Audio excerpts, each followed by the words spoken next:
Anyway, so with the Crusades, what were the Crusades? Who would like to read this for us? Go ahead, Chloe. Thank you.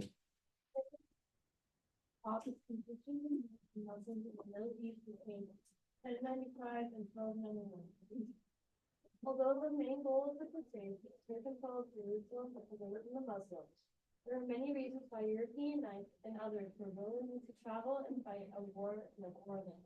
All right, good. So yeah, you saw the horrors of it. Okay, when it comes to earthquakes, when it comes to disease, sickness, right?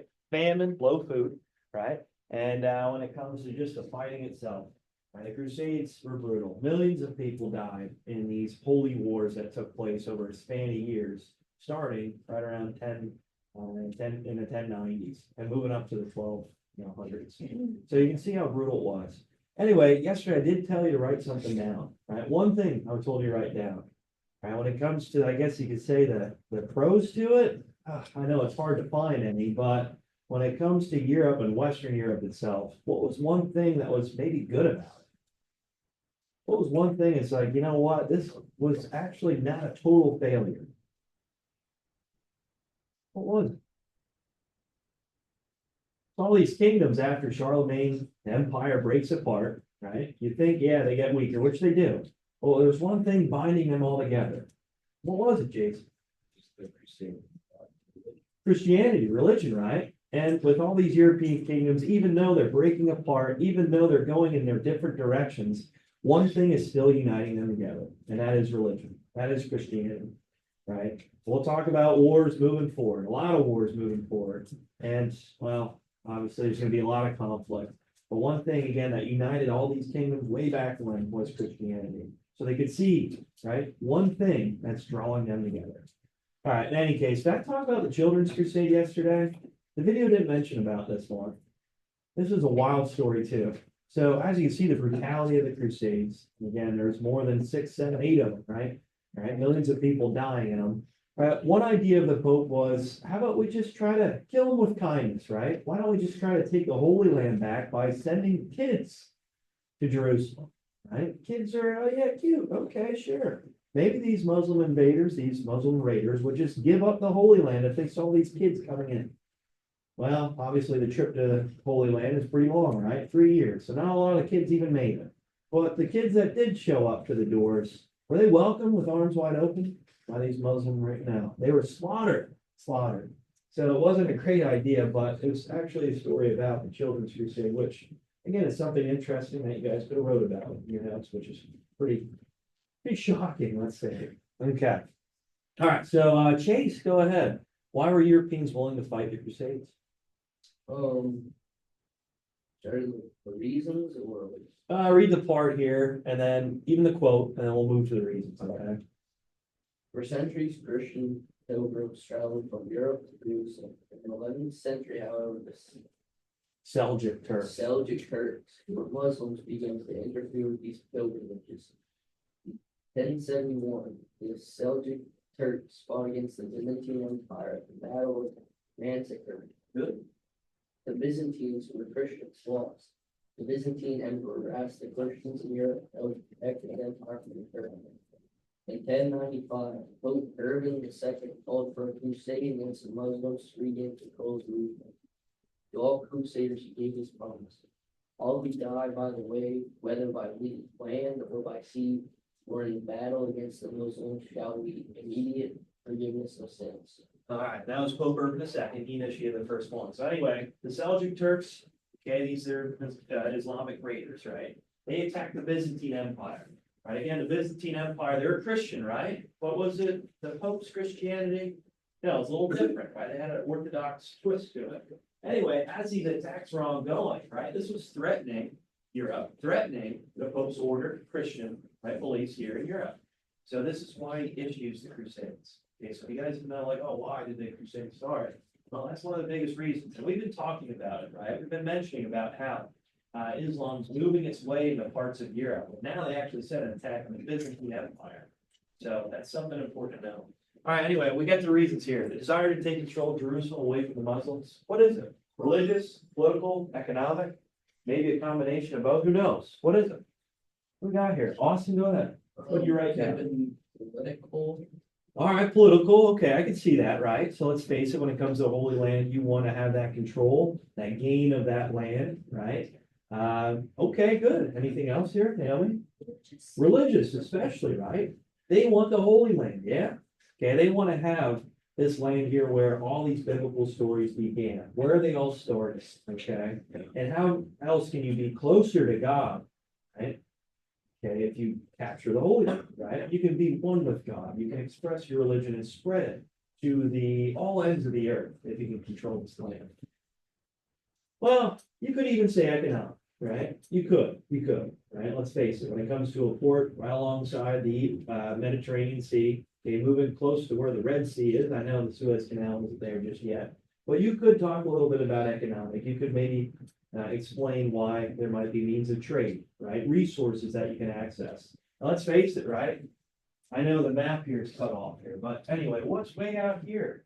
Asia, right? Asia, there are trade routes, okay? That link here to Europe. They gotta go first where? Right here in the Middle East, right? So yeah, you could say economic, you could argue that. All right, good. Next one here.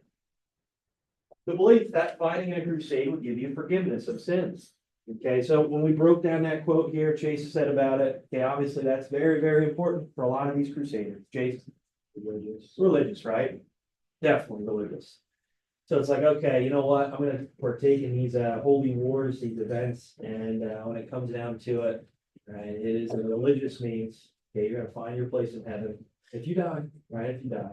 On your way there, oh, geez, either by land, by sea, and obviously if you're fighting against Muslim raiders and you're taking the land here, obviously you're gonna find a place in heaven.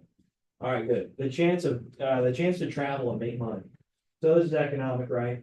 So one of the other reasons here, the desire to defend the Byzantine Empire from the Turks. So defend the Byzantine Empire, your neighbors of Christian beliefs from these Muslim raiders. Jason. Political, okay, good job, right? Let's face it, the Fourth Crusade, right? The Christian crusaders from the West actually literally attacked the Byzantine Empire, their so-called friends, because their view of Christianity is different. Why? Because of land, or because of outstretched, right? Anyway, it also could be religious because they are Christian, even though they have a twist to it. Right? You want to try to protect Christian values here within Europe. All right. So yeah, you could argue a few of them for there. Again, you're not wrong if you're maybe missing one or two, or you have all three. You just got to explain a little bit why. All right, the opportunity for younger sons of European nobles to get new land in the Middle East. What do we think here? Luna, go ahead. Economic, okay, good job. So you're getting more land. That means you have resources, materials coming in, trade ports. Okay, good. Brody Barge, political, okay, good, right? You have control of land. You literally have land that has your name right on it, right? So that might be a political means too. Good. I guess you could say religion too, right? You're trying to maybe set up missionaries. You're trying to spread Christianity to the Holy Land as much as possible as you can, right? So you could argue all three there too if you wanted to. All right, the possibility of opening up new trade routes between Europe and the Middle East. We talked about that already when it comes to economics, right? You could maybe argue a few other ones, but economics is like the main one we're looking for. Two, take another look at the reasons Europeans were willing to fight. Which one convinced you the most? What do you think, Eli? Which one convinced you the most?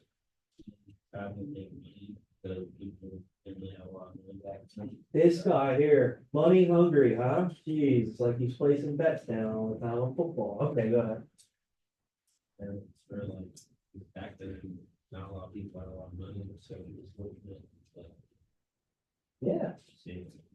that's exactly right. Good. So when it comes to Eli, he's thinking about the means of money, right? When it comes to trade, right? Let's face it, back in the day here, were people prosperous? Not really, right? We talked a little bit about the video explaining about famine, right? Starvation. If you have some money, you can maybe solve some of these issues. Okay, you can maybe obviously add to your supply of food, or maybe expand your means of trade and become a stronger entity. Maybe a baron, who knows, a lord, right? In this feudal period we talked about. Good. Anybody have anything different? So Eli's thinking about money. I get it. We all get it, right? Pete? What's that? Forgiveness, right? Good. Yeah, you're taking more of a religious aspect to it. And this is where a lot of these crusaders, right, they were thinking about religion, right? They were thinking about their rightful place up in heaven with God, okay? Yeah, if you die, well, you're already in there. Okay, if you survive, well, you partook in the Crusades. Okay, you're the one who was helping fight for Christianity within the Holy Land. So you're already granted a place in heaven. Okay, doesn't matter about your sins here. It will be forgiven because you're defending these Christian beliefs. All right, so the next part was about the timeline, and we did talk about this yesterday. Okay, reviewed a little bit more today. Number 3, why did the first crusade begin? What happened in Jerusalem? What do we say? Go ahead, Austin. First Crusade begins, so they can take the Jerusalem from the Muslims. Okay, good, right? And we even talked about it with the Seljuk Turks. Okay, we mentioned about this for quite a bit of time now here as Islam's making their way in parts of the Middle East, obviously taking parts of the Holy Land and parts of Europe. Well, the Pope wanted to try to push back, right, this faith, push back these movements within Europe. And if you claim the Holy Land, well, you have the ability then to spread Christianity all across the world. All right, so what happened in Jerusalem? Did the Christians take it, Austin?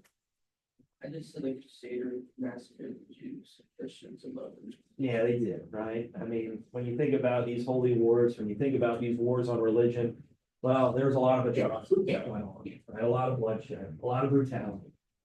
And yeah, when it comes down to it, well, the Europeans, the Crusaders did take the Holy Land in the first one. All right, 4. Why was the Second Crusade seen as a failure? What do we write here for number 4? Jason? Because not only did they waste all the resources not getting their land, but Holy Land fell, and it was owned by Saladin. Yes, good. Saladin, who we talked about yesterday. I put a picture up on the slide, right? He takes the Holy Land, right? And it's seen as a failure because the Crusaders, Christianity, loses the Holy Land to Islam, right? Yeah, there's a lot of loss of territory. Okay, when you think about it too, when it comes to the resources, materials, it just all goes away. The First Crusade wasn't worth it. Yeah, I guess, but they lose it. All right, 5. What was the purpose of the Third Crusade? This is where we see King Richard the Lionheart, right? This is where we see a lot of these kings like Frederick Barbarossa of the Holy Roman Empire, right? And we see Philip, okay, the second of France. They're all coming together, right? All these massive armies from England, France, right? From the Holy Roman Empire, making their way down to the Holy Land. So this unity is good, right? I guess. But anyway, what happens here? Jason's on a roll. Go ahead. Purpose was to reclaim the Holy Land, which they failed at. Yeah, right. So they kind of fail. I say kind of failed just because, well, Saladin and, well, the Christian Crusaders kind of agreed on terms and said, listen, you know what? We're going to allow you guys to send some pilgrimages here, right? Even though the Muslims held on to this land, right? Even though they kind of won, right? The Crusaders showed valiant effort, right? And there's a means of somewhat of respect between the two, which sounds unbelievable. And I know I mentioned that story with Saladin sending his actual doctor, his best doctor, to help cure and help get Richard the Lionheart back up on his feet. So in a way, it was a failure, but I guess Christians were allowed to pilgrimage to the Holy Land. All right, this war though will continue on. As we get to 6 here, what made the Fourth Crusade different from the first 3? What was different there? Elena, go ahead. Yeah, good job, right? So when it comes to the Pope, again, he's not very happy with the Byzantine Empire having a different view, a different perspective of Christianity, right? This Orthodox view of Christianity. So he actually sends his crusaders to the Byzantine Empire, to Constantinople. And let's face it here, guys, when it comes to trade, right? Obviously, it was a lot based on this land route here. So Constantinople is this port right here, okay? This city right here that connects. And where the Byzantine Empire moves into the parts of where modern day Turkey is. So that's an important, very important port, okay? And then, like I said, with the Pope, he's like, listen, they got to get back on track here. They got to actually respect the Catholic Church's teachings from the Pope himself, right? It can't be a Christian theme from a different perspective or different viewpoint. All right, okay. I know we didn't move on. I want to talk about William the Conqueror. I guess I'll save it for tomorrow. And we'll postpone, I guess, our assignment. Oh, I'm not done yet. I guess I'll postpone our assignment here about architecture until Tuesday. You guys are off Monday again. Can you believe it? Unbelievable. Really, last thing here I want to mention. Okay, when it comes to the last part of this assignment, the primary sources, who would like to share the response? The Crusades, a success or a failure by analyzing these primary sources. Eli, I already asked you earlier this morning, said, hey, you ready for this? And you're like, yeah, I am. So what did you write? You don't have to read the whole thing. Is it a lot? Oh, geez, okay, go ahead, read it for me. Everybody pay attention here, pay attention. I feel like the first one was saving, but and the birds and the whole reign of Crusades, except that during the summer of Richard fell in. And this added to the news of the rapid period. For us, and finally settled out. That's something that like they got sick and back home. That led me to two terms. And they were saying, went there, take All right. Good job, all right. Okay, guys, so when it comes to success, failure, you gotta analyze it yourself, give your own opinion. It's really hard to say, you know what, this was a huge success, but in any case, right, maybe you could argue it by analyzing these sources. See you guys later. I'll grade this later. Make sure you have it turned in.